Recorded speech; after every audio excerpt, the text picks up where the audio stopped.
La parole de Dieu, son but réel, c'est de nous fortifier. À chaque fois que la parole vient, c'est une lumière qui vient de ta vie. Et ça te permet de regarder exactement quelle est ta position vis-à-vis de Dieu. Sur le chemin que tu es en train d'entreprendre, sur tes pensées, cette façon de parler, cette façon d'agir, et tu regardes la parole de Dieu, quelle est ta vraie position. Ça nous permet à nous faire un chemin qui est un chemin dans lequel nous avons confiance, nous avons toute espérance, car la parole de Dieu ne ment pas, elle ne mentira jamais. C'est une parole qui donne la vie. Amen. Amen. Oui, c'est cela. Nous avons appris beaucoup de choses de la part du Seigneur. Surtout que, qu'est-ce que nous constatons? Quand nous venons du monde, on était sans Dieu, sans Christ, sans une connaissance exacte.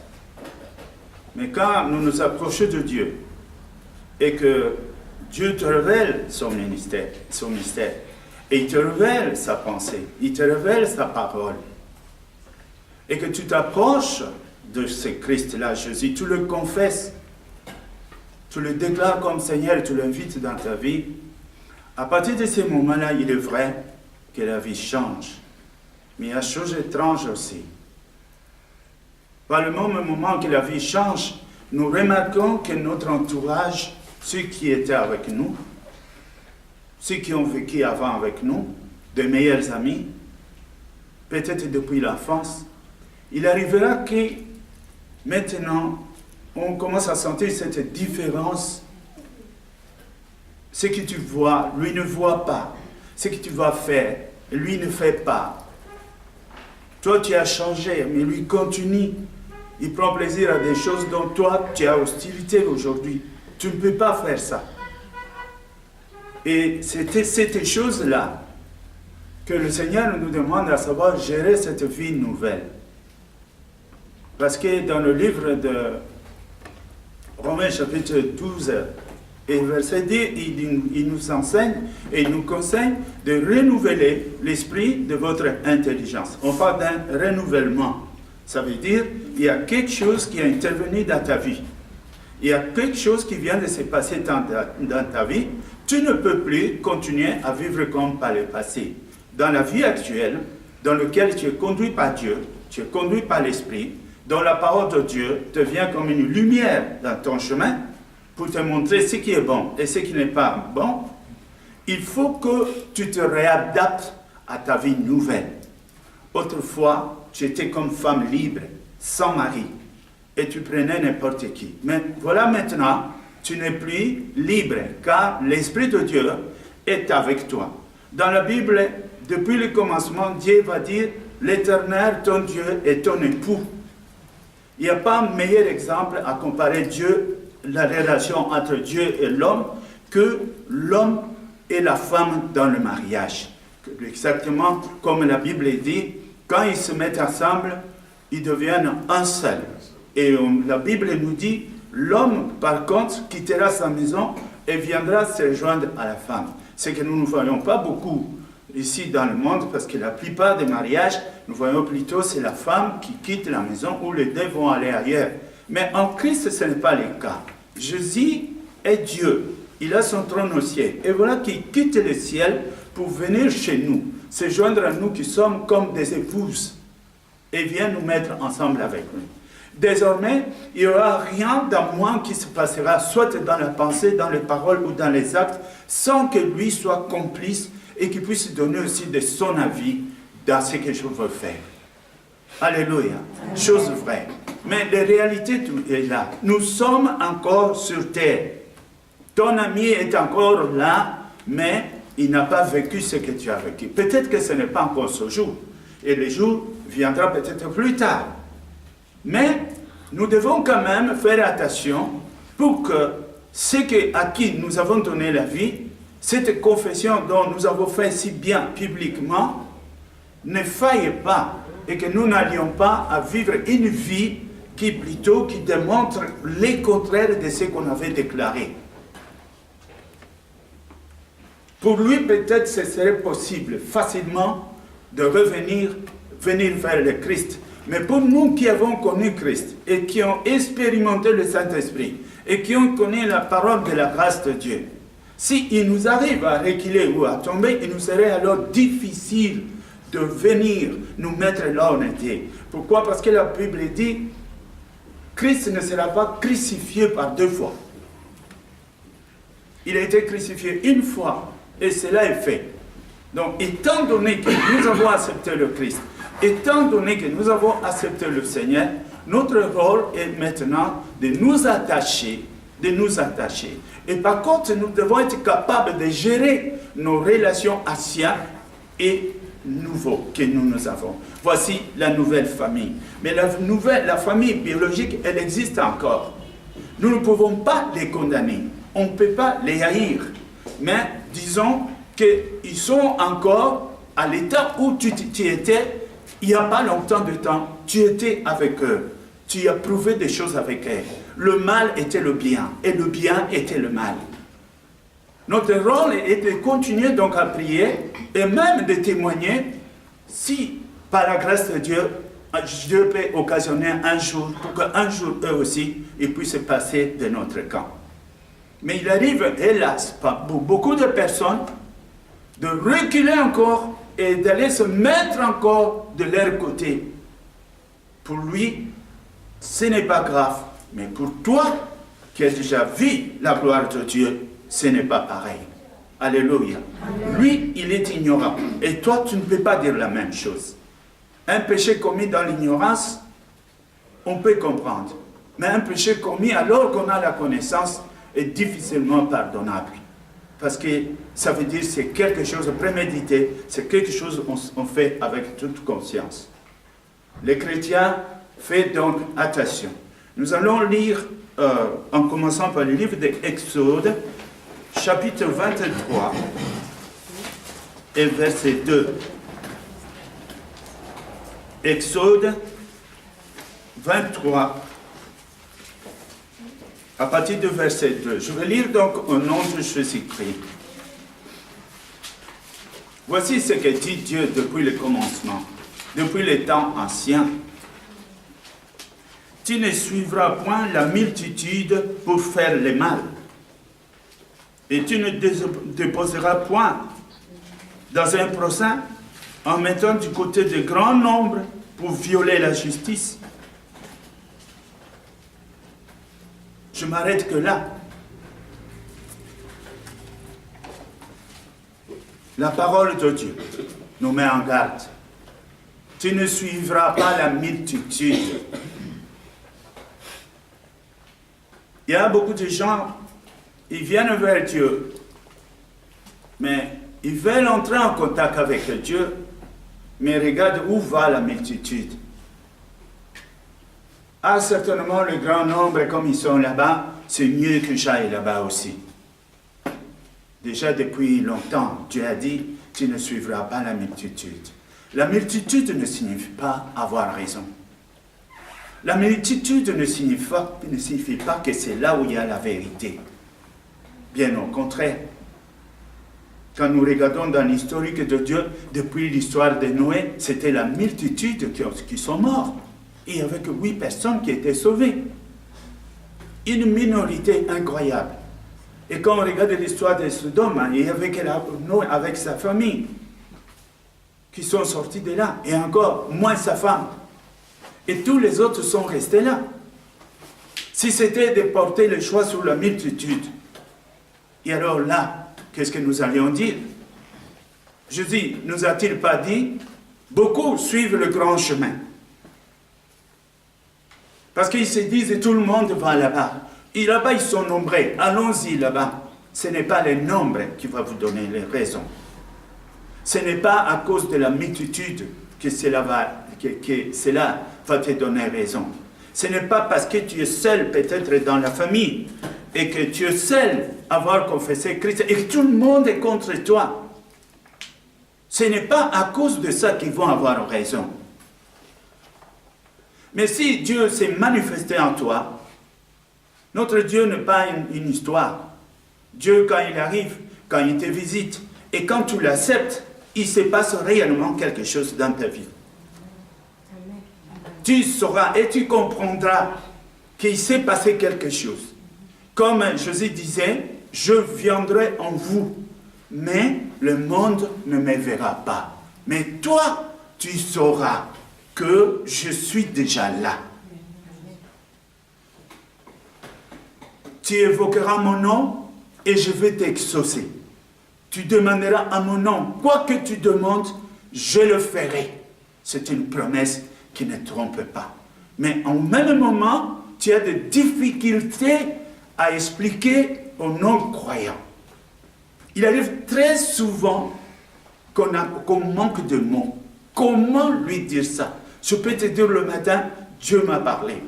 On me regarde avec des gros yeux, comment Dieu t'a parlé? Dieu m'a parlé. Voilà.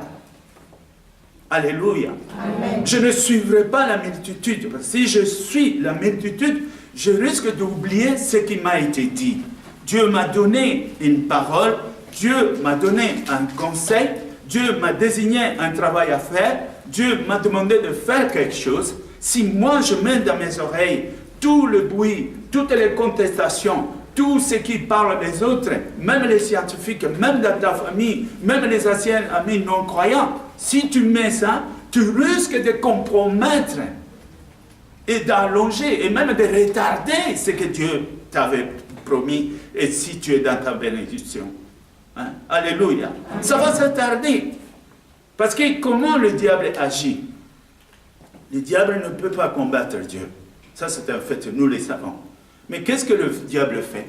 Le diable attaque les hommes pour introduire les doutes dans leur cœur.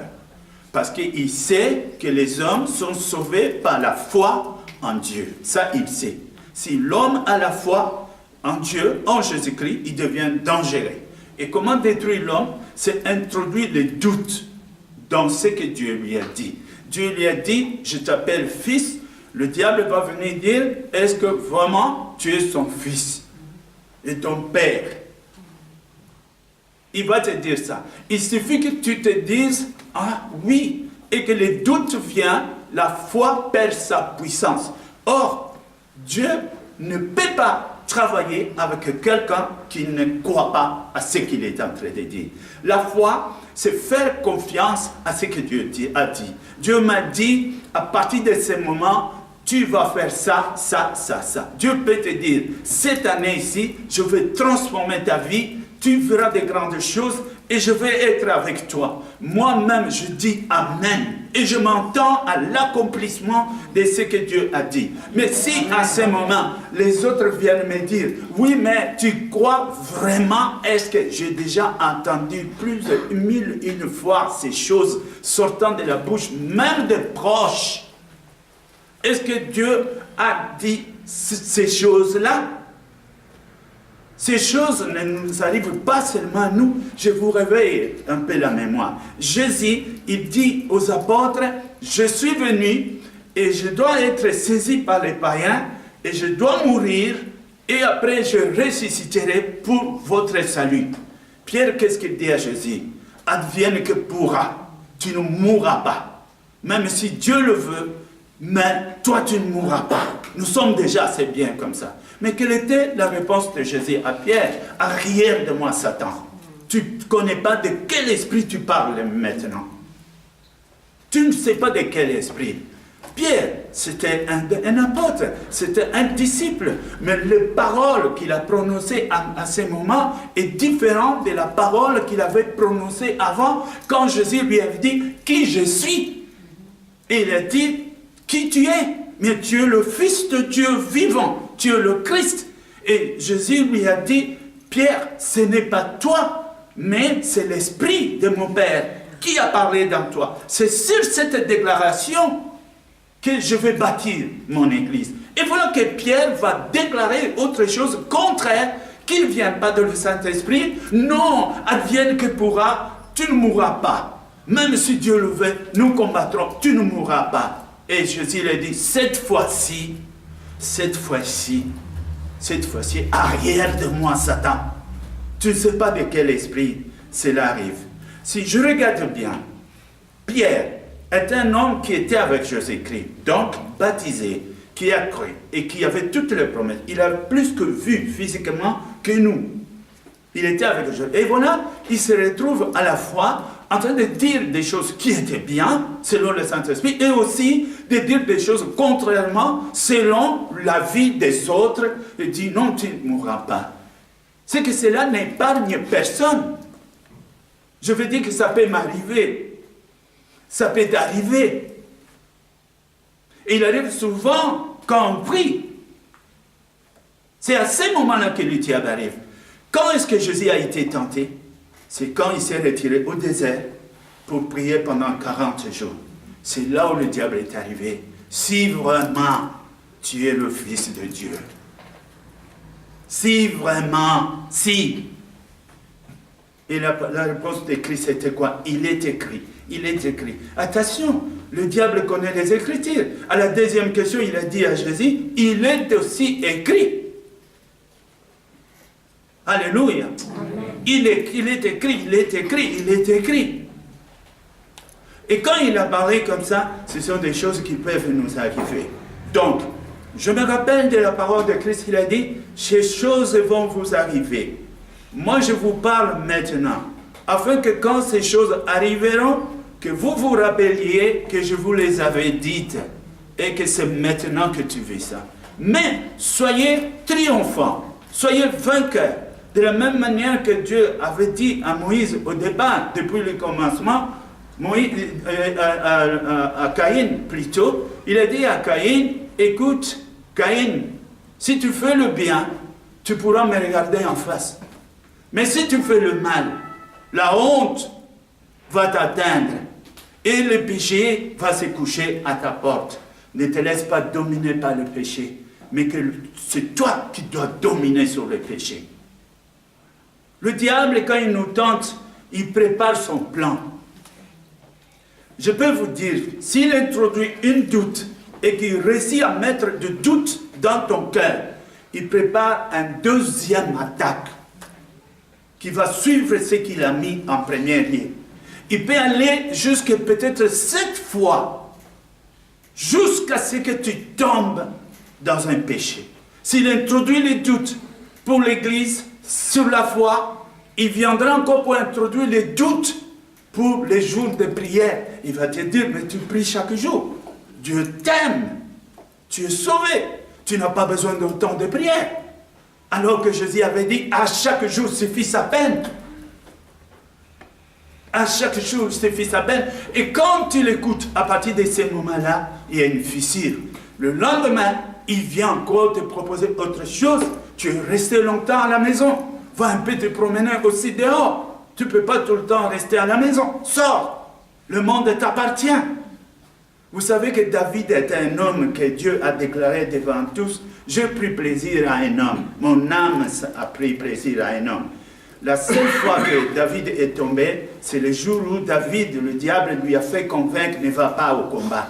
Reste à la maison. Laisse les militaires partir. Après, quand les militaires sont partis au combat, ils ne savaient plus quoi faire. Va au balcon. Et il est allé voir, il voit une femme. Il tombe sur une femme qui ne lui appartenait pas. Et voilà, le péché est entré. Alléluia. Il a beaucoup demandé pardon après à Dieu, parce que Dieu l'a puni beaucoup sur ce qu'il a fait. Mais c'était le seul jour où David a dit, je n'irai pas. Le peuple était habitué à le voir à la tête.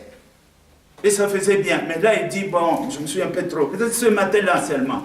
Non, je me sens un peu fatigué. C'est le diable. Le diable, comment il vient? Bien-aimé, le diable, on ne connaît pas son âge. Mais tout ce que je sais, le Seigneur a dit depuis le commencement. Nous n'avons pas été depuis le commencement. Mais depuis le commencement, Jésus le voyait. Et il l'appelle, depuis le commencement, il est menteur, calomniateur. Mentir, c'est-à-dire qu'il ne te dira jamais vérité. Calomniateur, c'est-à-dire qu'il fait tout pour que tu aies des problèmes dans la maison, dans ton travail, tout pour que tu perdes la paix. Parce que celui qui n'a plus la paix, il devient fou. Et quand on devient fou, on fait de n'importe quoi. Et c'est justement ce qu'il attend que tu fasses pour que lui-même vaille maintenant t'enquiser encore chez Dieu. Regarde ce qu'il a fait. Il ne t'appartient pas. La Bible l'appelle notre accusateur. Il nous acquise. Grâce ce soir, on dit à Dieu parce que nous avons un avocat auprès du Père. Avant, on n'avait pas un avocat. Mais aujourd'hui, il y a un avocat auprès du Père. Il voit les accusations. Après, il va dire, non, papa, laisse-les. Il m'appartient. J'ai déjà payé le prix par mon sang. Alléluia. Amen. Lors d'un voyage, j'étais quelque part en Afrique, dans l'autre Congo, et on était à l'hôtel. Et j'ai trouvé là un couple de pasteurs qui m'ont vu et ils m'ont dit, est-ce que tu peux prier pour nous? Et j'ai expliqué comme on fait d'habitude. J'ai dit, bon, je peux prier pour vous, mais par contre, je ne paie pas maintenant. Donnez-moi un temps. Je vais moi-même prier, d'abord demander à Dieu, qu'est-ce qu'il y a au juste, parce que vous voulez que je prie pour vous. Et la nuit, je suis allé prier. Et immédiatement que j'ai commencé la prière, je vis ce pasteur avec sa femme. Ils étaient dans le lit, mais ils étaient trois, avec un troisième homme, deuxième homme au centre entre eux, mais cet homme était blessé. Il avait une jambe qui saignait encore, et quand moi je les ai vus en vision comme ça, lui, le mari, l'homme du milieu, il s'est levé, il m'a dit, non, c'est pas ma faute, c'est eux-mêmes qui m'ont invité. Alors, vous voyez que j'étais trop confus. C'est là aussi le diable vient pour dire, non, toi tu vois trop des choses. Et quand moi je vis ça, je dis, mais est-ce qu'un pasteur qui a une église, je dis, non, ça c'est difficile à accepter. Mais les soirs, on devait manger ensemble. Après, je fais une petite prière, je dis, Dieu, excuse-moi, mais je vais dire ce que je vis. Je ne sais pas, je ne les connais pas, mais je vais dire ça. Et je dis au mari, et je dis à la maman pasteur, je dis, je veux vous répondre. Je vous ai vu dans le lit, et que dans ce lit, vous étiez 3 hommes, 2 hommes et toi. Donc l'autre là était au milieu, mais il était blessé déjà, comme si on l'avait déjà combattu. Mais il est là. Qui est-il? Alors voilà ce que je vis. Mais moi je me servais.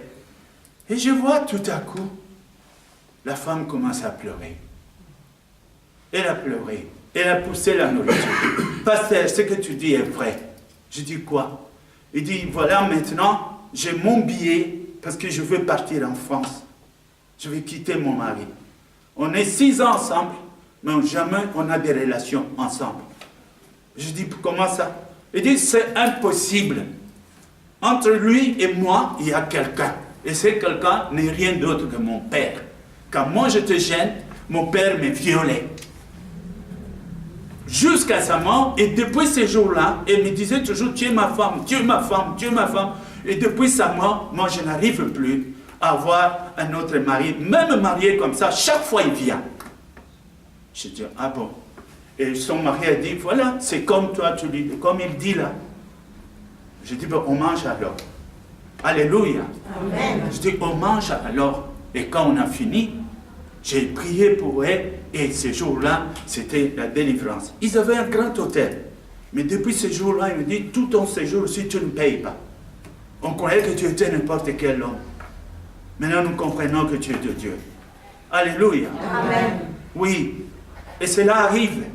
Ça arrive des choses comme ça. Donc, la vie que nous avons obtenue en Christ, nous devons le préserver, le garder. Mais la Bible dit quelque part, sortez du milieu d'eux. Sortez du milieu d'eux. Là, il faut être mûr. Tu as besoin, ne prends pas encore de décisions. Mais je veux dire, tu dois être mûr et tu dois être adulte dans le Seigneur. Parce que quelqu'un qu'on lui dit, sors au milieu d'eux, tu risques d'aller à la maison, et c'est fini. Moi, ce n'est pas comme ça. Mais ne participe plus, écoute bien, participez à leurs pensées, à leurs paroles, à leurs décisions, à tout ce qu'ils font qui profane Dieu, ne participe plus. Ne fais plus ça. Si tu dis conduis-moi quelque part, tu vas obscur, n'y va pas. Ne le fais pas. Parce que comment pourront-ils être sauvés? Dieu les aime. Quand même, Dieu les aime. Mais n'oublie pas que Dieu n'a que toi en ce moment pour pouvoir transmettre la parole de la vérité à ceux qui ne les connaissent pas. Il veut t'utiliser. Donc, si vous vous séparez avec eux, qui va leur parler? Vous comprenez? Donc, ce n'est pas ça. Mais de toute façon, cela n'empêche, je prends ma position. Plus jamais je ne veux faire des choses, que ce soit une fête, que ce soit un problème. Je cherche en tout, parce que nous, enfants de Dieu, dans tout ce que nous faisons, je cherche la part de Christ. Quand moi je me promène, je sais que je ne suis pas seul. J'ai besoin de me reposer. Je dois avoir un endroit qui peut me reposer moi. Et il y en a beaucoup. Je peux me reposer dans le boîte de nuit, mais ça ne reposera pas le Saint-Esprit. Je peux me reposer dans les stations, là où il y a, je ne sais pas, les bordels et tout ce que vous voulez, mais ça ne va pas reposer le Saint-Esprit. Donc avant, je n'avais pas le choix, mais maintenant j'ai le choix. Il ne s'agit plus seulement de moi, mais il s'agit aussi il est question de celui qui est en moi. Est-ce que vous comprenez ça? Donc c'est comme une maman qui a un bébé. Cette maman, même si elle est fatiguée, elle ne peut pas aller se mettre n'importe où à cause de l'enfant, de la sécurité de l'enfant. Si elle voit des gens en train de se battre ou des choses comme ça, elle va quitter cet endroit parce que ce n'est pas bien pour l'enfant. L'enfant est encore fragile. Elle va chercher un autre coin. Je ne suis pas seule. Une femme qui a la grossesse a besoin des écarts. Ce n'est plus une femme qui va participer à n'importe quoi parce qu'elle n'est pas seule, elle a un bébé. Sa sécurité à elle, c'est rien. Mais la sécurité de l'enfant vaut beaucoup plus parce que l'enfant est fragile. Justement, le Saint-Esprit est puissant, mais il ne supporte pas. Il ne supporte pas qu'on lui crée une atmosphère qui ne lui va pas. Voilà pourquoi je peux prendre un repos. Mais je choisirai l'endroit où le repos serait d'abord pour lui et pour moi ensuite. C'est vraiment important. À moins que tu n'aies pas conscient que l'Esprit de Dieu est avec toi. Alors ce serait chose grave. Chose grave. Tu dois être conscient, excusez-moi entre guillemets, tu dois être conscient que tu n'es pas seul. J'ai Dieu avec moi. Partout où moi je vais, j'ai Dieu avec moi. Et je regarde où je ne vais pas par rapport à moi. Je sais, avant, quand je n'étais pas encore ce que je suis aujourd'hui, je pouvais le mettre n'importe où. Ça allait bien. Derrière l'écran de télévision, on pouvait me mettre n'importe quel film. Je pouvais rester là, parce que ça ne me disait rien. Mais maintenant, à cause de Christ, tout doit passer par un passoire. Est-ce que ça plaît à Dieu et que ça ne plaît pas à Dieu? N'oublie pas, c'est une façon de montrer ta foi. C'est une façon de montrer ta fidélité. C'est une façon de montrer que tu es attaché à Dieu et que tu l'écoutes. Bon, de cette façon-là, Dieu aussi va se comporter de même envers toi. Envers tout ce qui est ennemi, jamais Dieu ne te mettra là-bas. Alléluia. Où que tu sois, mais à cause de la présence de Dieu dans toi, Dieu prendra d'autres mesures pour qu'il ne se fasse rien qui puisse te troubler ou faire du mal en quoi que ce soit exactement parce que tu es là. Amen. Amen. Ce sont des réalités. Quand moi je dis je crois, le fait de dire je crois, ce ne sont que des mots. Mais cela se démontre dans mon état de chaque jour. C'est là où je vois ma foi. Dans les petites choses, même dans les grandes choses. Dans les décisions, dans ma conception, dans ma façon d'agir. Tout cela, ça englobe maintenant, c'est la vie maintenant de la foi qui se manifeste. C'est là où Dieu regarde. Dieu écoute, mais il préfère voir comment toi tu fais. Alléluia. Amen. Nous avons donc des gens à côté qui n'acceptent pas Dieu. Mon devoir, c'est de leur parler de Dieu. Mais si je parle une fois, deux fois, trois fois, admettons qu'ils me disent « Non, ne nous parlez plus de ce Dieu-là », alors là, je vais dire « Ok, mais moi aussi, tu ne me verras pas. Je me retire. Seulement, chaque fois que j'ai l'occasion, j'envoie encore une prière pour lui. Dieu, ne le juge pas, mais pardonne-les. Mais jamais je ne veux partager. cette façon de voir les choses. Parce que si je fais ça, tu es en train d'attrister le Saint-Esprit. Si tu as un ami, mari, tu as une femme, ou la femme, tu as un mari, tu ne vas quand même pas conduire ton mari quelque part où il ne se sent pas à l'aise. Admettons que tu n'aimes pas la cigarette et que je t'amène dans une salle où c'est plein de fumée de cigarettes. Non supporté reste là. Mais ça ne va pas. Ça ne me plaît pas. Je suffoque. Pensez à ça. Fais aussi des choses, conduis-moi là où je peux respirer à l'aise. Le Saint-Esprit a dit, n'attristez pas le Saint-Esprit que tu as reçu de Dieu. Ne l'attriste pas. Il est esprit. Avec un préfixe, si vous voulez, saint, esprit. Sainteté, esprit. Ce qui est saint, ce qui est pur, ce qui est sans tache. C'est ça. Il est ça, esprit en toi. Et s'il nous arrive à faire quelque chose qui ne convient pas, la Bible dit, ne dors pas, ne va pas te coucher avec un péché que tu as commis sur le cœur. Ne dors pas, fléchis les genoux. Tant que nous sommes dans la chair, nous serons faibles. On est faible. Cette faiblesse n'est pas de l'esprit. Cette faiblesse est de la chair, parce que la chair vit. Mais chaque soir, le contrôle. Et Dieu peut nous pardonner 1000 fois. Et encore 1000 fois. Il suffit seulement de dire, je reconnais ce que je fais et je regrette. Et chaque fois que tu le dis, je prends la décision de ne plus le faire. Ça t'en fait pas. Si quelqu'un m'a dit, mais après j'étais tombé. Moi je dis, oui, mais ce n'est plus la même chose. À chaque fois qu'on dit à Dieu, je ne ferai plus ça, et que tu fais, la deuxième fois, tu vas lui dire, je ne ferai plus, mais il y a une tristesse qui commence à naître dans toi. Et troisième fois, quatrième fois, un jour, tu seras fâché contre toi-même, et tu vas dire, aujourd'hui, je ne mange pas. Comment je tombe toujours dans le même péché? Allez, je vais faire un jeûne. Alléluia. De gloire en gloire. Jusqu'à ce que la sainteté, la totalité de la foi, telle que Dieu le conçoit dans sa stature, soit totale dans notre vie. Et la Bible dit, séparez-vous.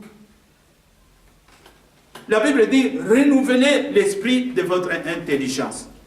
Si Dieu t'a sauvé et que Dieu a mis le Saint-Esprit dans toi, il est évident que tu deviens intelligent. Croyez-moi, tu n'es plus le même. Tu auras une intelligence supérieure. Vous allez vivre ça. Dans la famille, on viendra souvent te poser des questions. Comment on fait? Parce qu'en cachette, ils vont remarquer que tout ce que tu dis est vrai et tout ce que tu fais te réussit. Ils vont finir par dire, il a un secret. Ce secret n'est rien d'autre que la sagesse que nous avons reçue de Dieu. Mais bien aimés, Dieu nous donne sagesse, intelligence, je sais. Mais il ne m'a pas donné pour que je puisse m'enorgueillir. Ce n'est pas à cause de ça que je vais aller frapper la poitrine pour dire « je suis plus que vous ». Parce que notre Dieu n'est pas le Dieu d'orgueil. Au contraire, puisque tu as l'intelligence, puisque tu as la connaissance, que cette connaissance te conduise à l'humilité. Va plutôt, abaisse-toi, puisque tu sais. Tu as eu un problème avec un païen. Non, je ne le pardonnerai pas, je vais attendre à ce que lui, le petit frère, il doit me demander d'abord pardon. Mais ce n'est plus le moment. Les choses sont autrement. Ce n'est plus ça. Il est ignorant, il ne connaît rien. C'est toi qui as la connaissance, qui dois aller lui dire, je te demande pardon. Il arrivera même que tu vas aller demander pardon à celui que tu ne devais pas demander pardon parce que ce qu'il t'a fait, tu avais totalement raison. Mais à cause de la sagesse de Dieu et de l'humilité que nous devons avoir, vous irez là-bas et tu vas dire, je viens te demander pardon. Et s'il te dit, mais c'est moi qui devais te demander pardon, il dit non, ne suis pas ça, mais je te demande quand même pardon. Je te demande pardon. Au nom de Jésus-Christ, que la paix soit avec toi. La connaissance ne doit pas apporter l'orgueil. La connaissance doit nous conduire à l'humilité. C'est pourquoi Jésus nous a dit, il a dit ceci. Je suis venu et voilà, je suis serviteur. Et c'est moi qui sers. Il a donné l'exemple à Pierre en lui lavant les pieds. Pierre n'a pas voulu. Il a dit, quoi? Toi, tu vas me laver les pieds? Alors non, là, toujours Pierre, hein, avec son entêtement. Non, c'est pas ça quand même. Et Jésus, quand il lui a dit, Pierre, si je ne te lave pas les pieds, tu n'entreras pas dans le royaume de Dieu. Alors quand il entendait ça, lave-moi tous les corps. Et Jésus a dit, non, pas tous les corps. J'ai dit les pieds. Quand je vis, il a dit les pieds, je dis oui, c'est ça. Parce que Moïse aussi, quand Dieu lui est apparu, il a dit, enlevez tes souliers. Josué, il va entrer dans Jéricho. Là, je lui dis, enlève tes souliers. Qui a-t-il entre les souliers? Les souliers, c'est les pieds. Et ce sont les pieds qui entrent en contact avec la terre. Et c'est la même chose. C'est nos pieds qui sont charnels. C'est comme notre âme. C'est ce qui est du corps qui est charnel. Si tu es déjà en Jésus-Christ, il te laisse seulement de sanctifier le corps qui est faible et qui nous traîne quelquefois dans des chemins que nous ne devons pas. Mais nous revenons debout à chaque fois et nous disons, c'est le Seigneur que j'ai choisi. Alléluia. Amen. Détruisez toute attaque du diable, détruisez tout le message. Il arrivera souvent que après que je veux prier, tu reçois exactement à ce moment-là un coup de téléphone, juste là. Souviens-toi de ce que je vous dis aujourd'hui. Et quand tu vas écouter ce qu'ils vont te dire, ça t'énerve. Ils vont te dire quelque chose qui ne peut pas se faire. Et là, c'est vraiment un sale piège. Parce que si tu dis, bon, attends un peu, je vais te dire, la prière est finie. Après quelques secondes, le rythme cardiaque a doublé. Tu es maintenant, il joue avec moi, il joue avec moi. Ce n'est pas normal. Les diables nous voient. Alléluia. Amen. Mais quand tu te dis, Jésus a dit, pardonne. Ah oui. Il dit, bon, merci avec tout ça. Laissons que Dieu agisse. Oui, qu'est-ce que tu dis? Oui, Dieu va agir. Oui, mais je sais, Dieu va dire, mais. Qui dit oui. Ce qu'on dit, mais ne vient pas de Dieu. Alléluia. Amen. Gardez et soignez ce que vous avez réussi. Gardez et soignez ce que vous avez reçu parce que vous allez conserver votre relation avec le Christ. Il n'y a rien qui soit bien que tu saches que Dieu est là. Dieu est là. Je peux voir n'importe quelle situation et je me dis, mais non, vous ne savez pas ce que j'ai vu. Il est avec moi. Alléluia. Amen. Et quand j'ai cette assurance, ben, tu peux faire ce que tu peux faire. Quelle est la punition la plus grave que le monde peut me montrer? C'est la mort. En dehors de la mort, il ne peut pas. Il y a des gens qui ont été condamnés 6 fois à mort, mais on va les tuer seulement une fois. On n'aura pas le temps de les tuer plusieurs fois. Alléluia. Amen. Mais Jésus a vaincu la mort. Dites Amen. Amen.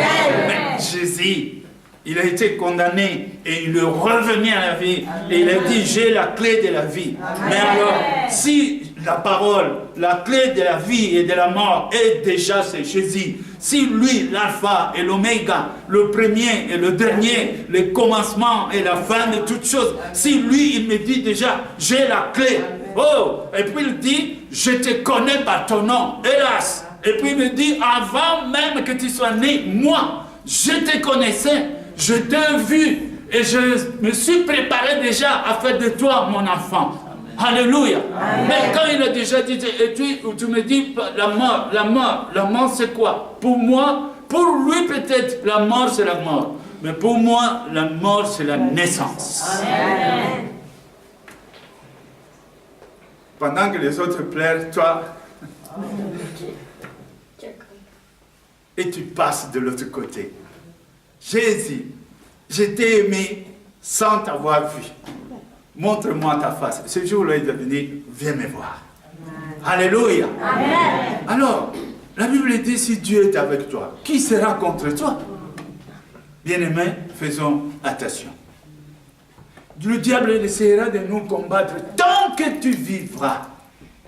Et le diable précède, il essaie d'écouter ce que tu dis. C'est mieux quelquefois de garder des secrets. Hein? Alléluia.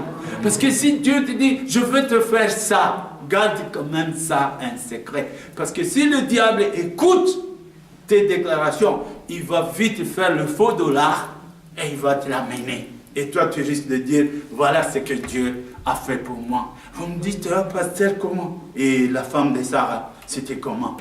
Dieu a dit, tu auras un fils. Après, ils ont voulu faire un fils. Il a regardé Sarah, bon, certainement, je ne sais pas que Dieu ne t'a pas bien vu. Soit avec 80 ans, comment tu vas avoir un enfant? Il dit, arrange-moi la servante. Ah oui, ils ont fait ça. Et ils ont eu aussi un enfant. Oui. Et Abraham l'aimait. Et voilà que Dieu revient. Je n'avais pas dit cette femme-là, cette femme égyptienne. Je n'ai pas dit ça. J'ai dit, Sarah aura un fils. Et Sarah a eu Isaac. Il dit, c'est en Isaac que moi je veux bénir. Alléluia. Amen. Combien de fois nous nous trompons et que tu prends la fausse clé par précipitation au lieu d'attendre la véritable clé, au lieu d'en prendre le vrai chemin, tu te trouves dans le faux chemin qui ne mènera nulle part. Tu dis que je vais attendre. Mais moi je connais un vieux proverbe africain qui dit un tronc d'arbre peut rester longtemps dans l'eau. Ce n'est pas à cause de ça qu'il deviendra un jour un croco. Ça ressemble à un croco quand on vient. Est-ce que c'est un arbre ou un croco? Mais ce n'est pas à cause de ça qu'un jour ça va devenir un croco. Il faut naître un crocodile. Autrement, ce n'est pas possible. Alléluia. Ce qui est de Dieu est de Dieu.